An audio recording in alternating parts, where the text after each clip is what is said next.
5 centuries after its construction, the first temple of Jerusalem was destroyed by Babylon, rebuilt after a 50-year exile. It was destroyed again by the Romans in 70 AD.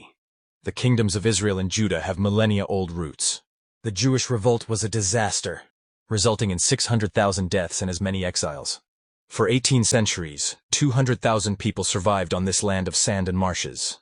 By 1850, under the Ottoman Empire, Jerusalem was predominantly Jewish, and at the end of the 19th century, persecuted European Jews returned, accompanied by Arabs seeking work, repopulating an abandoned Palestine. There had never been a Palestinian state. Jews bought abandoned lands at high prices.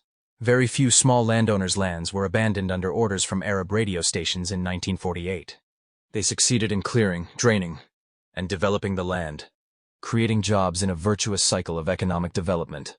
They materialized their desire for peace with Egypt, Jordan, and the Oslo Accords, and unilaterally withdrew from Gaza, hoping for a Gazan-Singapore.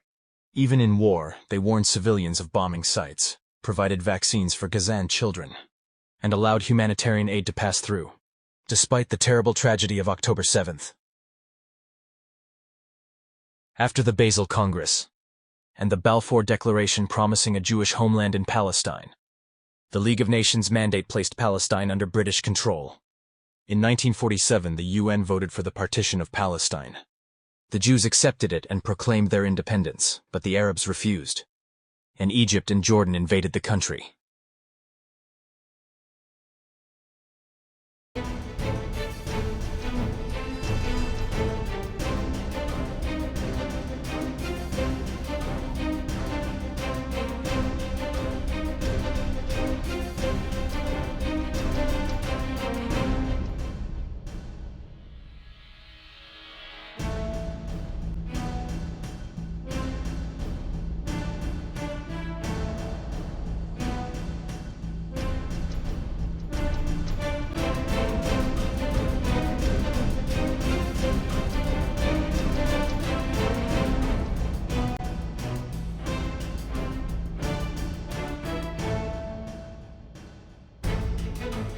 Restoring their land to the Jews is a minimalist form of justice. The cultural and religious differences led the Peel Commission to propose the separation of the two communities.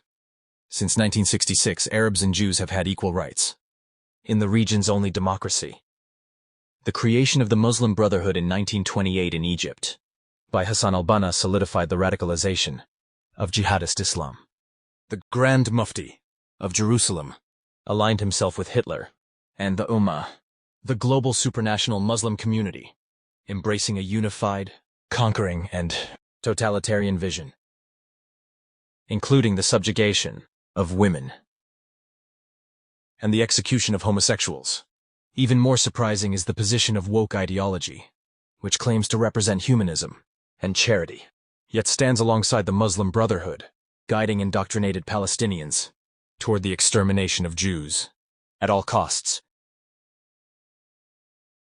Through accusatory inversion, Arab propaganda has achieved the diabolical feat of turning this persecuted people into a colonial, capitalist, and oppressive state.